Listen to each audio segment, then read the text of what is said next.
Welcome to the Power of Music podcast, brought to you by JM International. Get ready to explore conversations with those making a difference through music. Hello, and welcome to the Power of Music podcast, brought to you by JMI, Jeunesse Musicale International, the network of NGOs that empowers young people through music across all boundaries. In this episode, we're joined by Dave Wish, founder and chief vision officer of Music Will, one of the largest music NGOs within U.S. public schools. Fueled by his belief that all people are innately musical, Dave has transformed music education with groundbreaking innovations such as the music as a second language pedagogy and the modern band approach, which teaches students to play culturally relevant popular music from day one. Under his leadership, Music Will has reached over 1 million children across 44 states, championing inclusivity and joy in the classroom. During our conversation, Dave reflects on his journey from a student who didn't fit within traditional education systems to becoming a revolutionary educator himself. We explore his music as a second language methodology, the distinction between being a musician and a music maker, and the transformative power of music in bringing peace to families under immense pressure. As always, if you enjoy our content, don't forget to subscribe, like, and rate the podcast. We hope you enjoy the episode. Thank you so much for joining us today for the podcast. David, can you share a little bit about your journey into music and what has led you to Music Will? Sure. Well, I suppose my journey into music maps with most people's in that I can't really remember a time without music. And my earliest memories, a lot of them have to do with music. Specifically in my case, I'm 57. And my dad is quite a bit older than that, as you might imagine. And he had a record collection that he used to, he would put on records, and I remember he would dance around the living room, and it would make me want to dance and laugh and sing. And it was very primal. Like those records, those songs, we're talking about artists like Little Richard and Chuck Berry and Carl Perkins and the Beatles and Big Mama Thornton. I didn't know their names, but I know how they made me feel, which was whatever this is, I want more of this. I want to be surrounded by this as best I can be. And, my dad's record collection was old. So it was I don't know how many of your listeners will remember even records. And even further back, there were these things called 45s, which were small records. It would only play 2 songs. They had a giant hole in the middle. And my dad had books of them. And they already smelled like your grandmother's attic when I was a child. So there was always something mystical and ancient about, the music. So anyways, so I became like sort of a music obsessive. I remember some of my first allowances. I bought myself my first record player, and I went out and bought records. But at the same time, my journey, most of my journey, as most young people's journeys are, consisted of being in school. And people can experience that, in a very broad spectrum of experience. And for me, school always felt like it was for somebody else. I just felt like they weren't ready. Like it wasn't designed for a person like me, and that there was I had some sort of deficiencies. And my teachers agreed. I don't know how it is over in Europe, but like here we have a graded system, kindergarten, the first grade, second grade.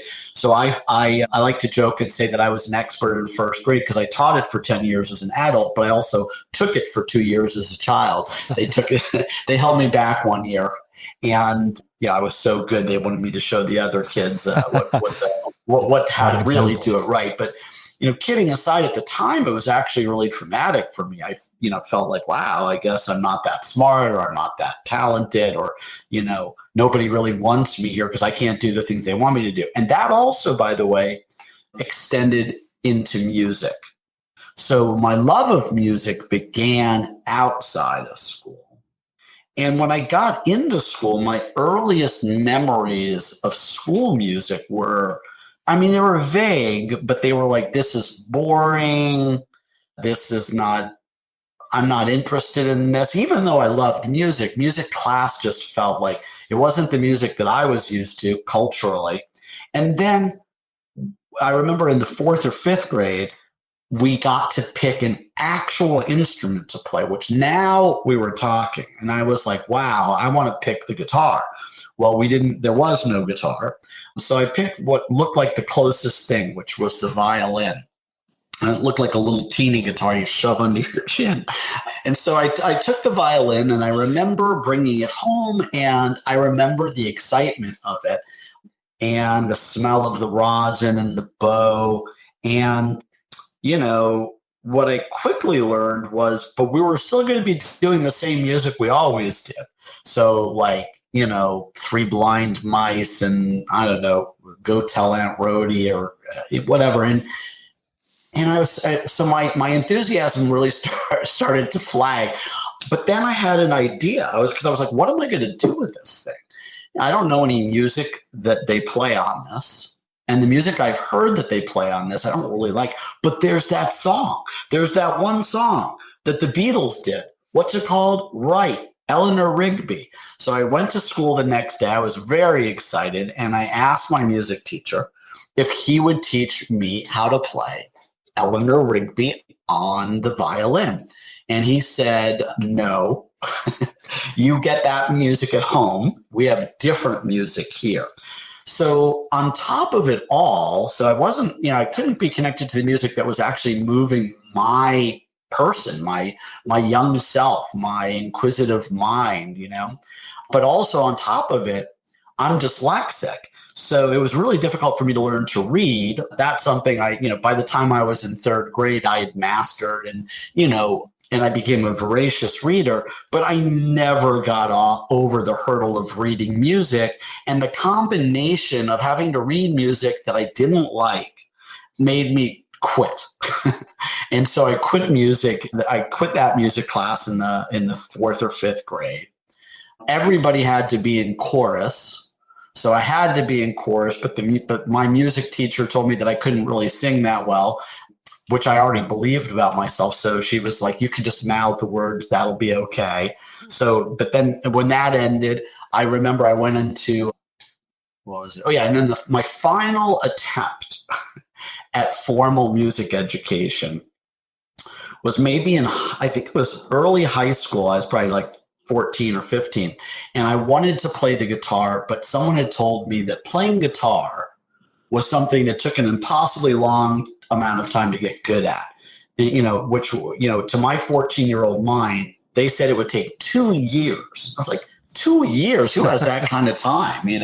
I certainly don't have that kind of attention span, but I heard that you could get good on the drums in the longest period of time that I could imagine myself committing to anything at that point in my life, 6 months. I'm like, okay, well, for 6 months, I feel like I could do it. So my mother went out and got me a drum teacher.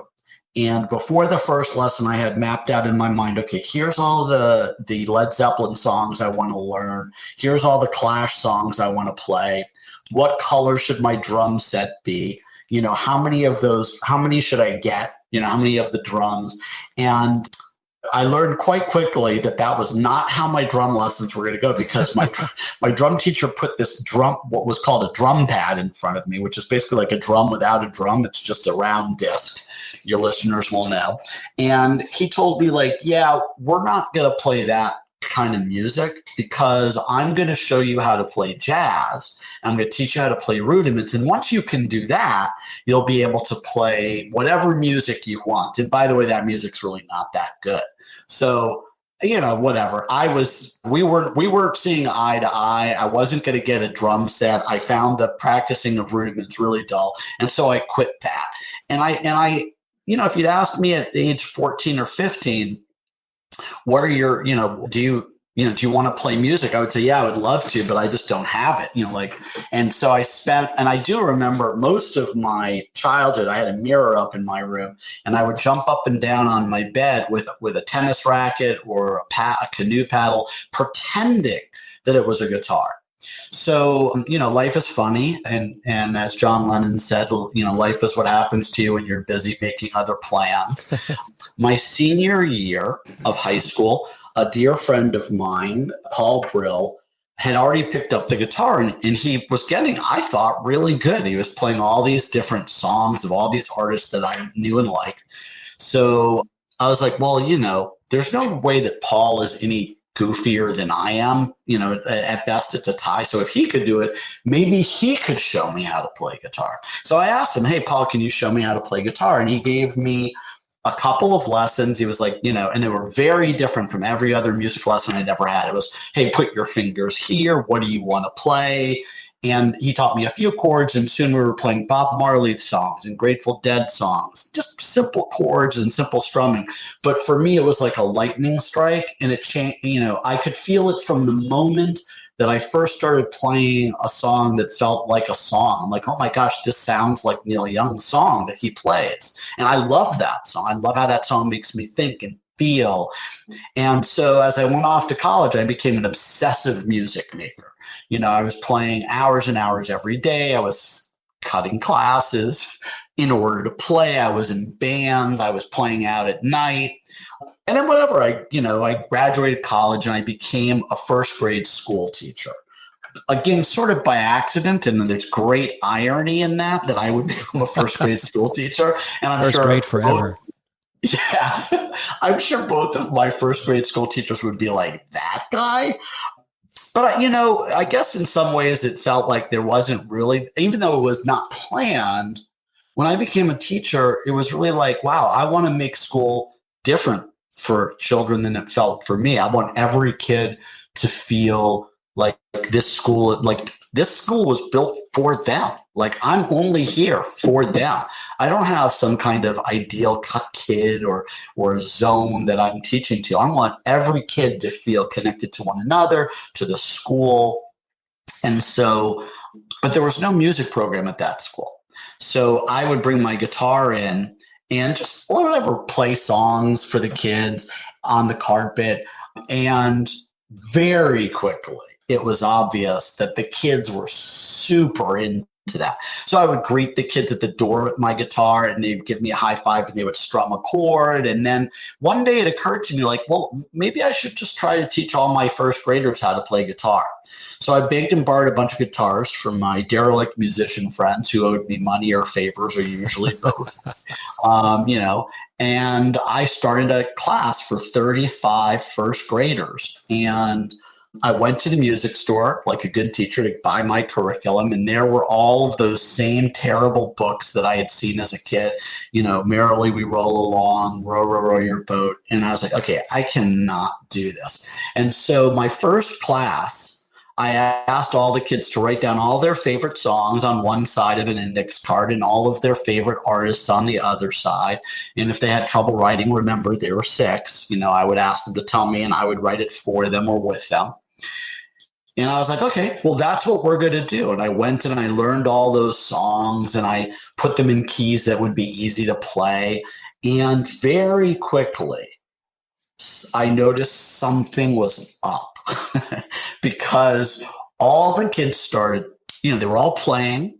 They were carrying their guitars back and forth to school. And they started to my great surprise, in hindsight, I'm not surprised, they all started writing songs, but it didn't start that way. I mean, there was always a first, right? So the first kid to write a song was this little boy named Sergio Betancourt. And he's like, Mr. Wish, I wrote a song. Would you like to hear it? I was like, you wrote a song? I mean, of course. So he plays me the song. It's this killing little song. It sounds like an early Velvet Underground tune. It's called Little Dinosaur. And I'm like, okay, wait, hold on a second. I got out a tape recorder. It was that long ago. I taped it. And I'm like, I have no kids of my own to brag about at this point. So I'm playing it to all the people I know. Listen, I've got this little kid. I do this guitar class. He wrote this song. He's this genius. Can you imagine? And everyone was like, oh my God, that's crazy. Yeah, he's such a genius, blah, blah, blah. And then like a week later, Rachel Gonzalez writes a song. And I'm like, whoa, 2 geniuses in one class. What are the odds? and then over time, all of the kids were writing songs, and we started releasing CDs and selling them to raise funds. Because why? Because all the second graders wanted to be in this little volunteer guitar class. So I started opening classes before school, after school, and even during my lunch hour. And it finally got to the point where I couldn't take on any more students because I was also teaching first grade full time. So at that point, I was like, wow, like I have to say no to kids being in guitar class. That's messed up. So, because I'm like, Mr. Yes, of course you can. So at that point, a lot of people were starting to take notice of this weird music program at this school run by this weird first grade school teacher.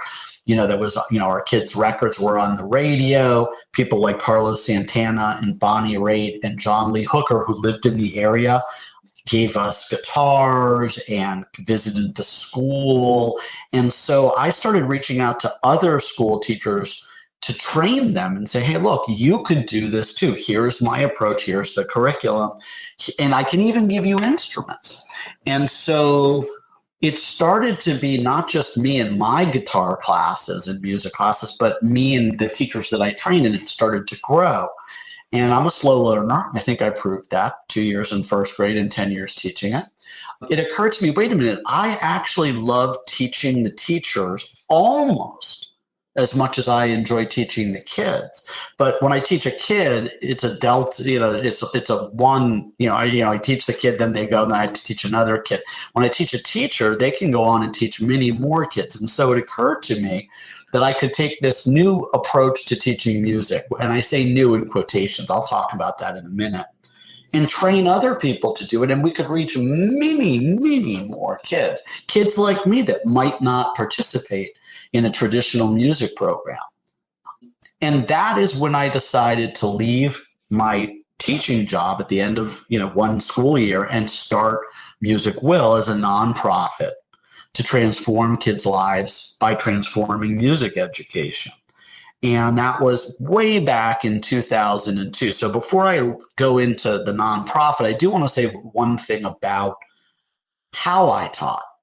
I taught, like most teachers, I believe, in many ways, the way I was taught. And the way I was taught, some people would call it informal.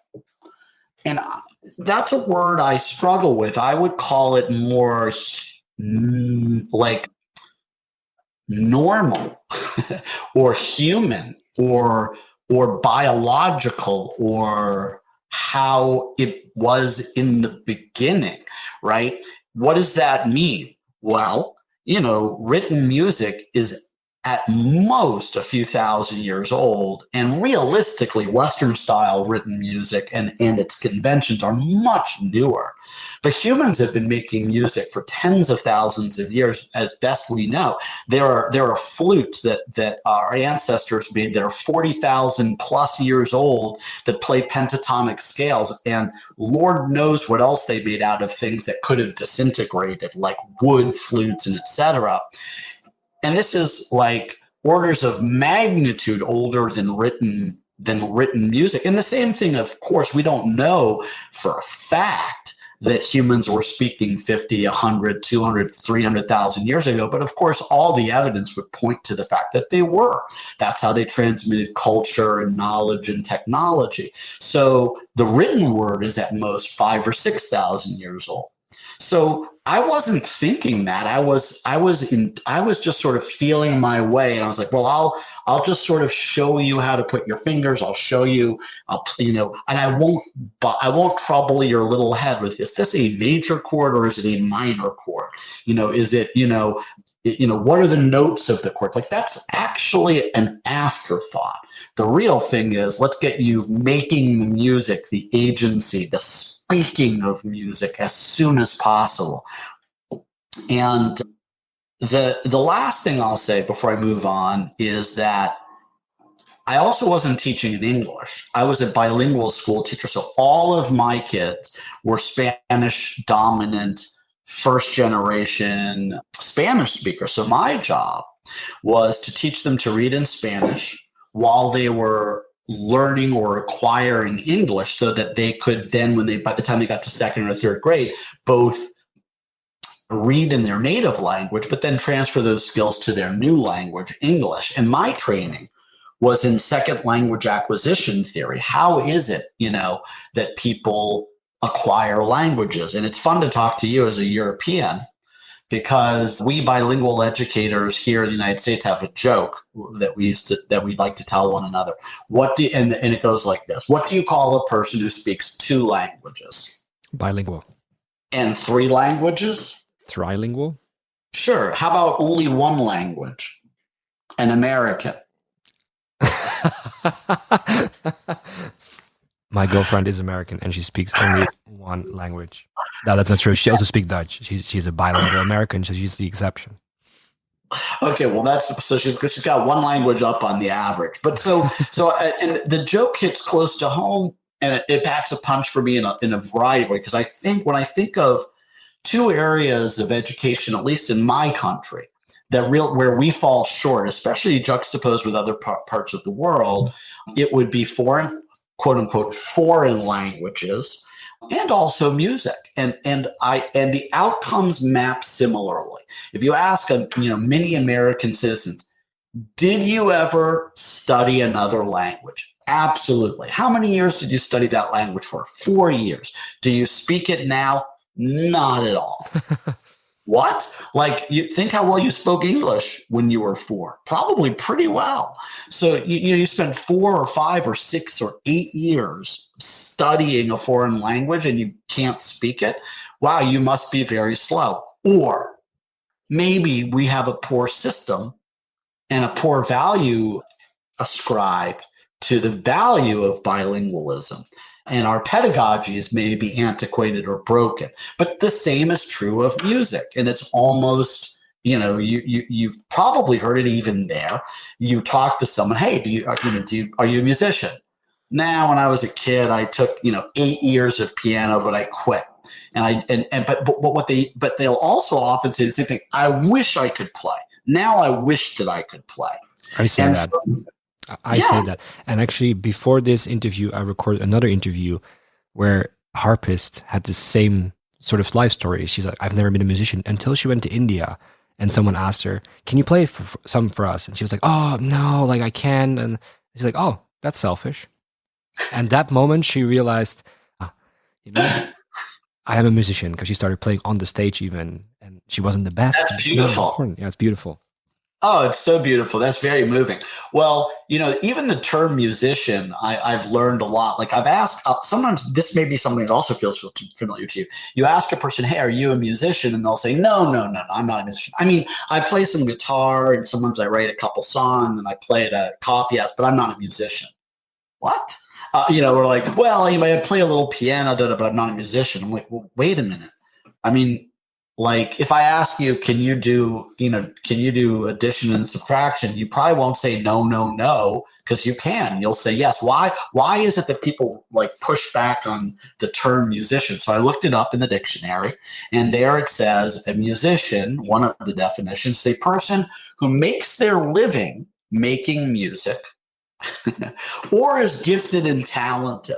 So now it's like, oh, okay, I get it. So I either have to show you my receipts, like, look, see, here's my pay stub, or I have to be the kind of person who says, I'm an amazing cook and I'm a wonderful dancer. I have to acknowledge publicly and embarrassingly that I'm gifted or talented. Mm-hmm. So I actually use a different term. I like to ask people if they're a music maker.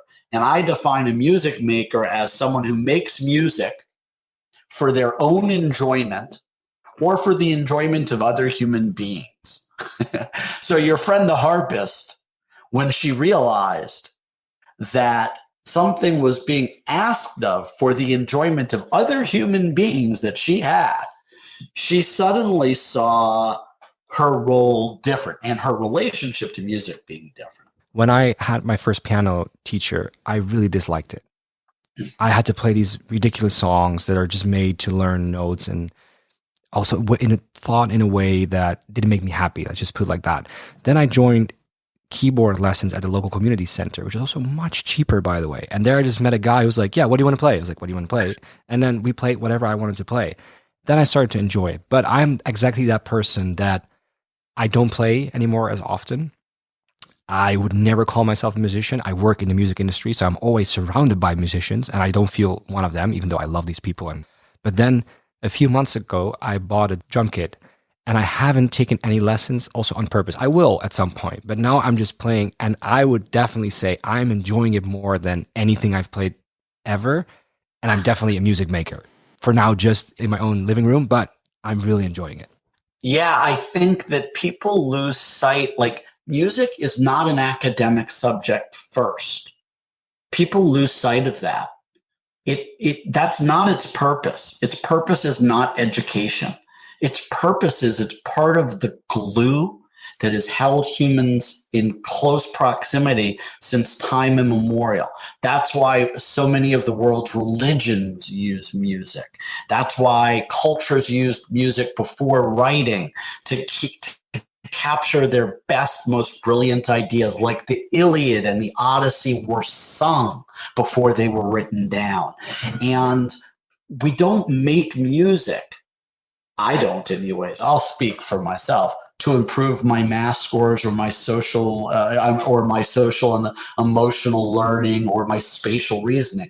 I make music and I listen to music because of how it makes me feel, because how it makes me feel about other people, how it makes me feel things with other people. And none of that has to do with school or education or anything, unless you define education as the way your parents educated you to speak your native language.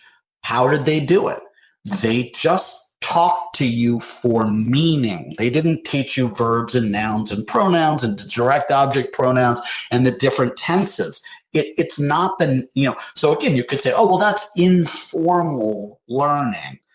I don't know. Is it really informal, or is it really more the way that we've evolved in how we're our sort of a natural disposition? Now, this is not to say that there's not a great role for reading music and theory, and all that stuff is fine and it's important if it's fine and important to a learner. And if it's not, it's certainly not necessary. And I think that, so when I first started teaching other teachers how I was teaching music, I was really scared that they were going to run me out of town on a rail, because a lot of what I was doing would be considered like I would be a heretic. Like, what do you mean you're not teaching kids how to read music? What do you mean you're not showing them, you're not focusing on proper technique immediately? What do you mean they're picking the music? What do you mean that they're deciding, even something as simple as this? So you're, as a guitar player, one of the things that a typical guitar player will do is they'll look at the chords and they'll come up with some kind of a strumming rhythm that they like, or that feels natural or is clear to them. And then they'll play the song. Now, that doesn't sound complicated. And truthfully, it's not. It's a very natural thing to do. And musicians call that comping. Hey, we're going to play Let It Be by the Beatles. We're going to play Shake It Off by Taylor Swift. Here's the chords. You just kind of muddle your way through them. Okay, I like this. I'll play it that way. Now, what you have to understand is how radically different just that act is from playing Western conservatory style music. It took me a long time to understand that people who receive strict Western conservatory style music educations literally never decide what note or rhythm to play ever. Like, never. They might be able to come up with, I want to play it with more or less vibrato, but there's no musical agency and decision making with the most simple units, which is tone and rhythm. Like, you don't get to pick that. You can't pick. That's for the composer and the composer's intent. So the idea that you could just make something up, even something as simple as how I'm going to strum along, is very different. Now, it didn't always work this way. Back in the 14, 15, 1600s, people that were playing 1700s and beyond, people that were playing the repertoire that would form the canon, what we now know as the canon, they actually could compose, they actually could improvise, they were actually expected to do these things. But it ossified over time, and now it's become handed down as this is the way that, quote unquote, and I definitely quote, great music is passed down from generation to generation. So, but even in the realm of classical music, I like to push back, like, okay, well, who's classical music? Because Indian classical music, fairly populous country, was never notated, ever, until very recently, and then by ethnomusicologists, and it goes back thousands of years. Same for another populous country, China. So Chinese classical music also goes right. So even there, it is not necessary per se to write things down. The oral tradition, AU, is very much as valid, and I think in many ways again, it's a more natural approach for perhaps a greater number of people. So, anyways, but I know I'm going down a little bit of the rabbit hole. Oh, that's fascinating. Also, for JMI, we teach a program, or we create a program called Encore, which is all about innovation within classical music. Because I think that actually that sort of approach to music also extends to beyond the music, to sort of the approach to concerts, the approach to everything. Things just go the way they're always going, and it's quite strictly written down and quite strictly written and structured. And it's quite interesting because I've never thought about this, because I just realized now, if you learn to do sports, you also don't learn that from like first knowing the rules, or like you just go play and then you learn. I'm a chess player, and I just watched this video today.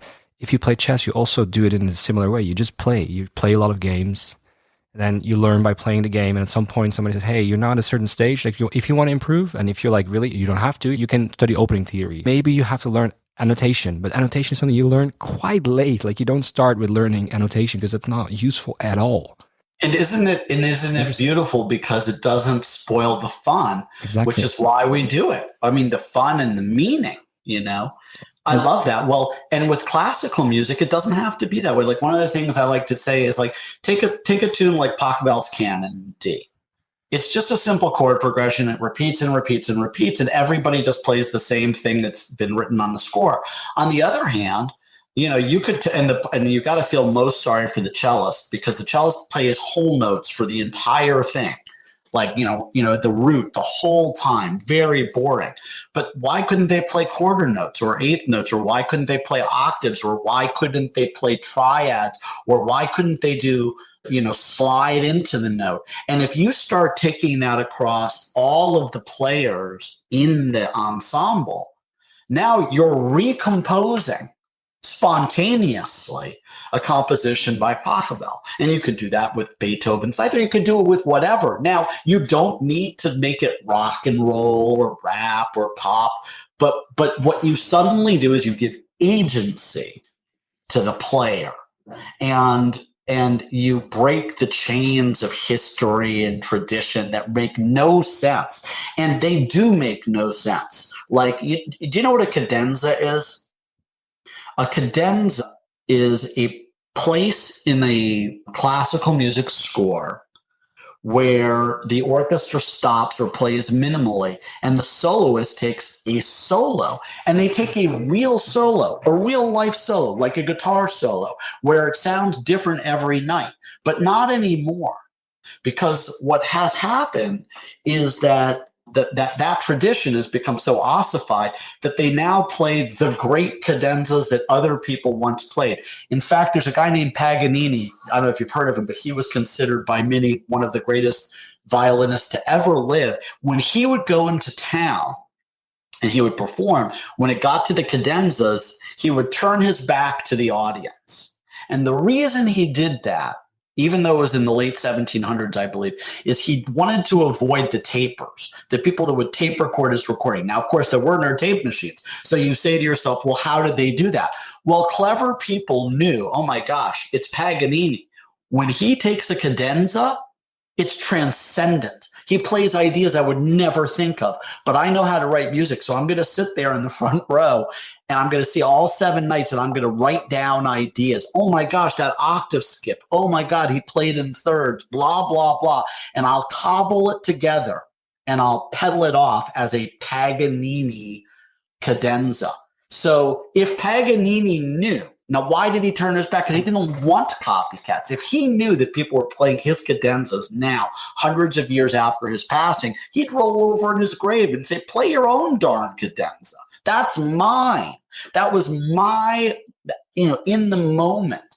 And so that kind of spontaneity is not, and improvisation and composition, that is not the provenance of popular music alone.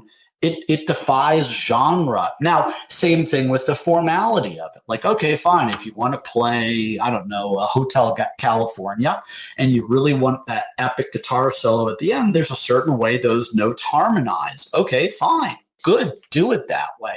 But let the players make the decisions if they want to faithfully reproduce it note for note, or have an approximation of it, or a radical reimagination.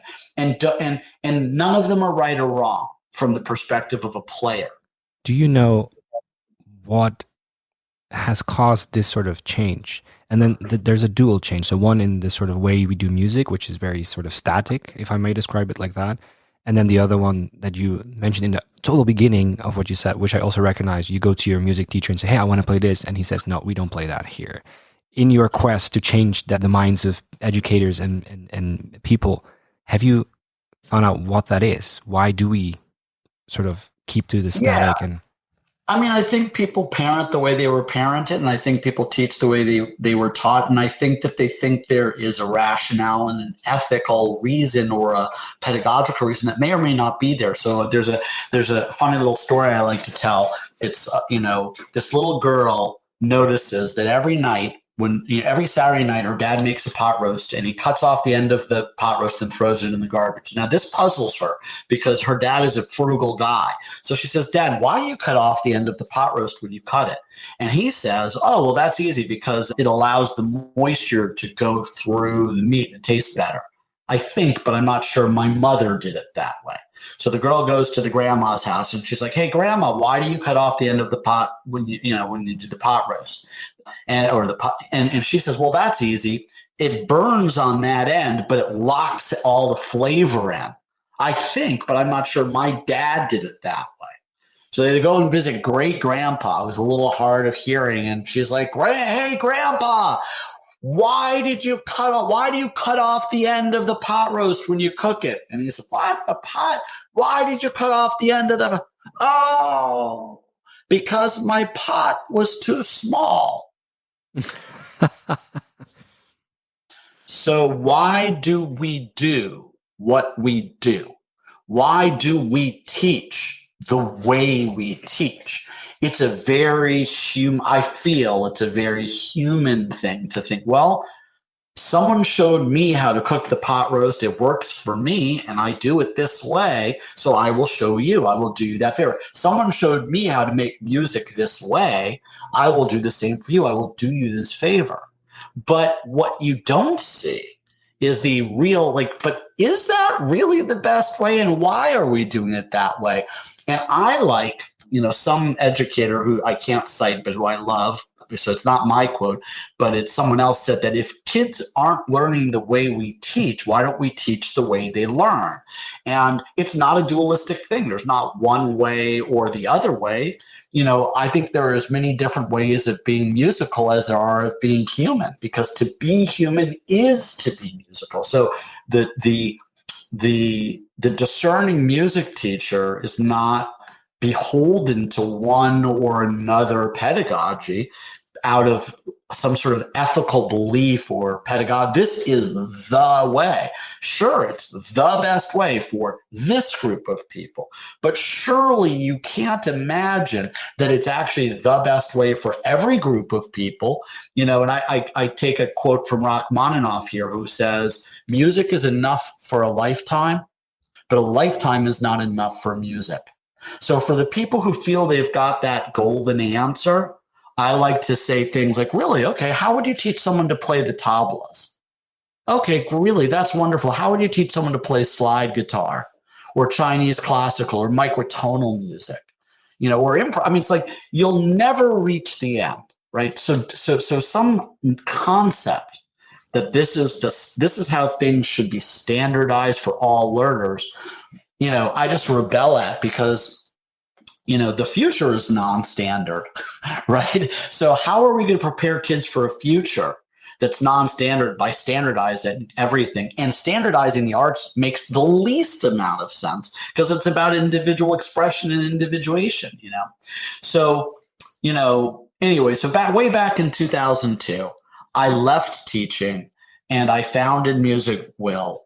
And for how many years is that? I guess, 22 years now, we have been doing the same thing, which is transforming students' lives by transforming music education. And the way we transform music education and how we've broken down the resistance, because there was a lot of resistance at first, is that those same music teachers who were pushing back were saying, no, no, no, as they got exposed to the ideas themselves, felt them personally.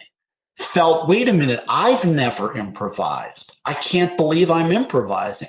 Wait a minute, I've never composed. Wait a minute, I've always been made to feel less than by the system that trained me, and you're actually telling me that I'm fine the way I am. Like, these are profound learnings for the teachers. And once they feel that for themselves, it's much easier to bring it to the students. And of course, to mix it with what the incredible skills and the talent they already have, which are driven by theory and reading. And that's all fine. That's all fine. So for all these years, we've been doing the same thing. We find teachers, we recruit them and train them in our pedagogy, which we call music as a second language. And we give them curriculum and instruments, and we build them into community. So every teacher gets the same, a pedagogical training, the curriculum that goes with it, often instruments, and we network them together in a community of practice. And in that way, Music Will has brought the transformational gift of music to over 1.7 million students across the United States, and also some number of kids internationally, because we're beginning to do some work internationally. We've got a sister program called Music Heals International that we're working with, that does work in India, in Haiti, and in Venezuela. And another one called Sonidos para la Vida, or Sounds for Life, in Guatemala. I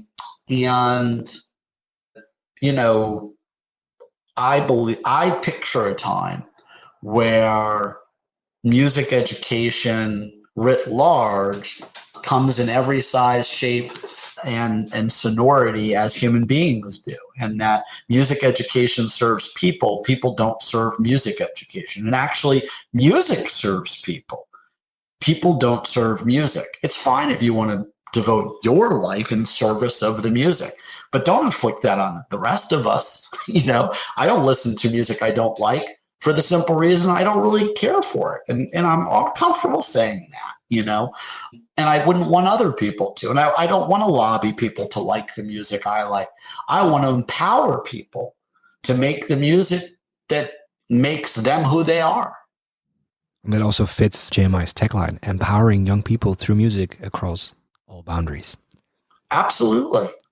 I want to add to your little food metaphor, if I may, because I read this story very recently, and I think it's similar but a little bit different in that we are also okay, or even looking for things that were served to us our whole life that were not that great. And the story is that newly wedded couple, and the husband asks his wife, no, wait, it's a modern story.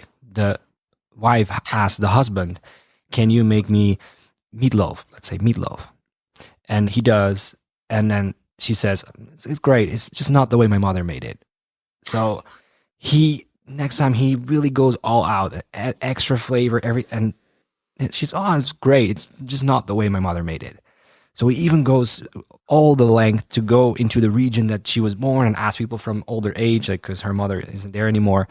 And he finds this recipe that should be it. So he makes that, and she's like, wow, it's great, but it's just not how my mother makes it. And then the next time, he's just desperate. He's just like looking out the window, overthinking his life and his decisions, and he burns the meatloaf by accident. And he's like, oops. So he serves it, and he doesn't really care almost anymore. And his wife says, "Oh, wow, I don't know what you did, but it's exactly like my mother made it. Wonderful." I love it. I love it, love it, love it. That's excellent. Oh my gosh, it's a perfect compliment to the Pacos, because love is love, and nobody can tell you who to love or what to love or why to love it. They can try, but it never really works. Oh, I should love this. I mean, I don't know. Love is like a feeling that comes from within you. And so she likes burnt meatloaf because that's how her mother made it. And it's infused with meaning for her. Beautiful. I love it. Oh, that's awesome. Thank you. I really appreciate. I'm gonna steal that one. Where they say good musicians borrow and great musicians steal. I'm not a great musician, but I am gonna steal that. I read somewhere on your website that you believe that humans are innately musical. Yes. Can you say something about that?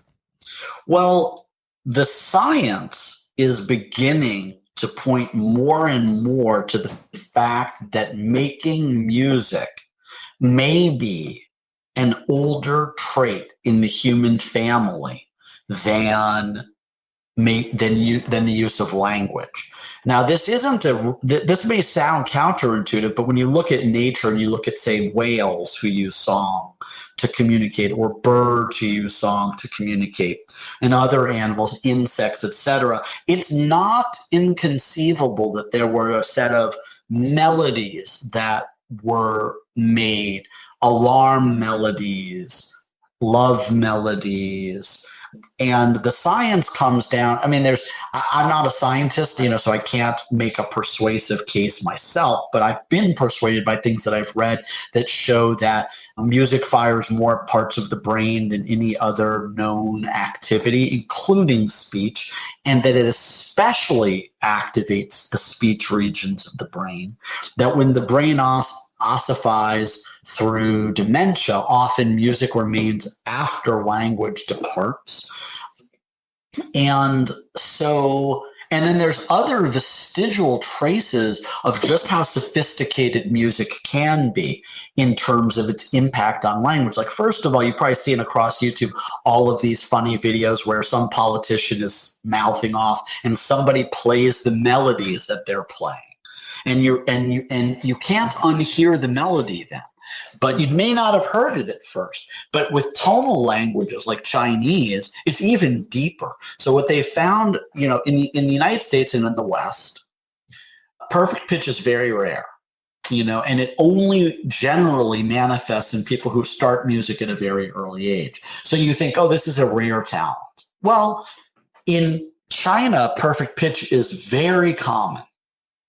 And what they found is, I don't know if your listeners will know this, but the way tonal languages work, like if I say, is that right? And I go right, and I go up like that, it just means it's a question. It doesn't change the meaning of the word right. But if I go right in Chinese, it might mean mother, or it might mean river, as opposed to I go right. That could mean brick wall or something else. Radically different meaning, same word, but the tone is different. Now, what they found with Chinese speakers, they did a study where they recorded them over time. And what they found was that every time a Chinese speaker says a word, it is always the same tone. No variation. Now, granted, you might say it in E flat and I might say it in E, but I will never say it in E flat, and you will never say it in E, ever, for as long as you live. So what does that mean? The meaning of every word is tied to a note.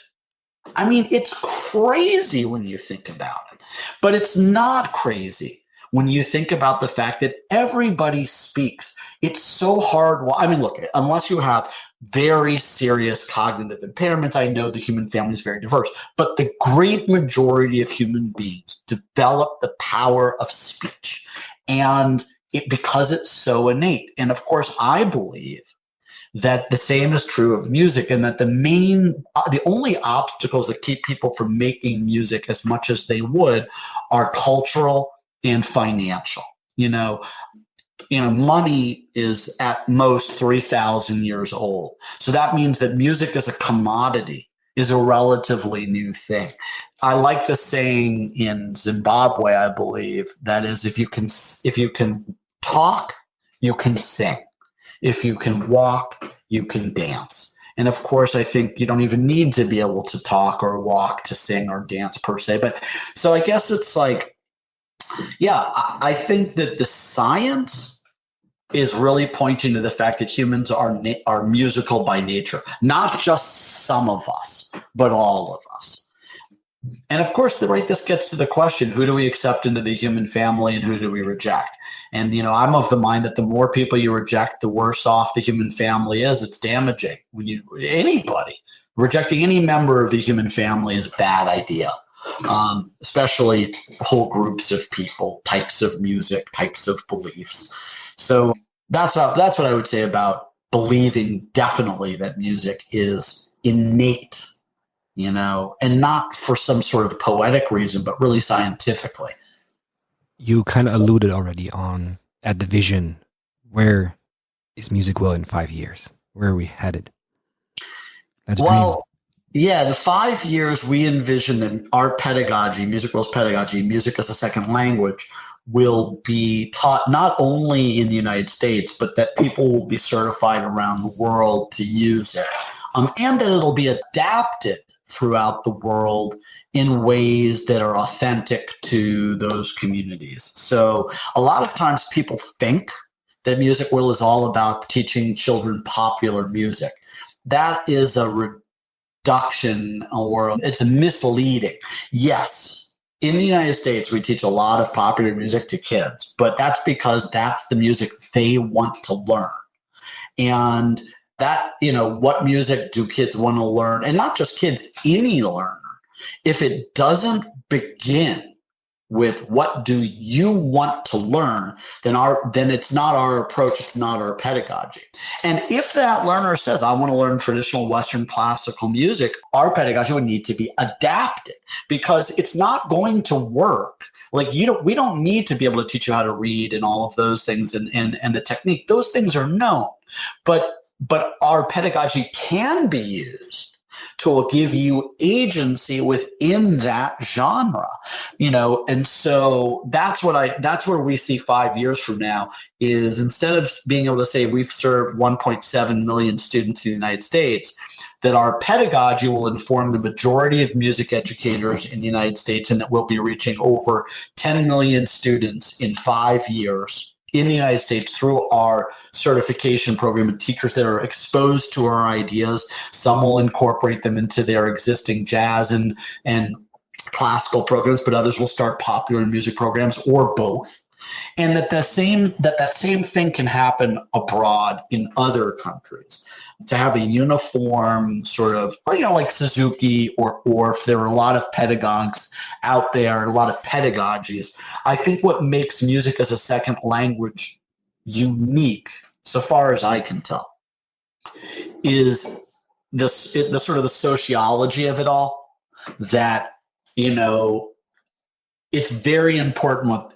There's nothing more important than the culture and the cultural preferences of the learner. That trumps everything else that follows. And I don't know of any other music teaching approach that doesn't sort of dilute that out in a way or reduce it. Like Orff believed that folk music of the German people was something really important for children. And so he built a pedagogy around it. And perhaps in the 1930s and 40s, when it was really, being developed, that was really what children in Germany wanted to learn.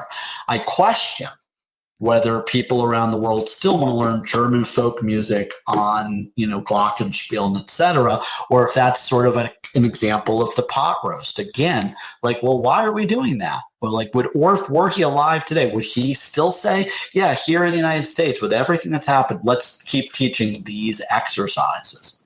So that's what we see in 5 years from now, is international certification, and also, beginning in the United States, but really growing, and trying to take some of the most central ideas that we have. I mean, look, this is one of the things I've learned. Ideas are one of the few things that don't cost you much to scale. It's like a match, man, or it's like a candle. I can light your candle and I get to keep the fire too. And it didn't cost me anything. So we want to share those ideas broadly. I'd love to come at whatever conferences or whatever you guys are putting on and begin to expose some of the educators there on the ideas. And I got to be really honest, and it's also very humbling. I don't actually think any of the ideas that we've come up with are new or unique. What might be unique is the way we've put certain elements together, like Orff does. You don't have to read music, and Suzuki, you don't have to read music, but there are, so it's a melange of good ideas that I think stands on its own 2 feet, that there's something for everybody in it. And it is my dearest wish that be something that brings the greatest amount of good to the greatest amount of people, because my personal life mission is to make it possible for the greatest amount of people to make the greatest amount of music for the greatest amount of meaning, for the greatest amount of their lives. Because that's the way that's the only way I know that I feel I have any qualifications to try to make this planet a little bit better for the next generation of people that live here, and for us right now. If people want to be part of that, want to find you, want maybe international partners that say, hey, I want to know more, maybe people in the US listening that want to immediately start the program, where can they find you? Where can they find Music Will? Can they connect to you directly? Absolutely. So our website, musicwill.org, if you go to the staff page, my email's there. It's just dave.wish@musicwill.org. I'm on LinkedIn. I'm on Facebook, and very interested in speaking with international partners. We have a conference every year in Colorado where hundreds of educators from around the United States come. And also we've had people come internationally. That's another place to come. It's a 3-day conference that is focused entirely on our approach to teaching. And yeah, would love to hear from people. As always, the very last question. What is the power of music?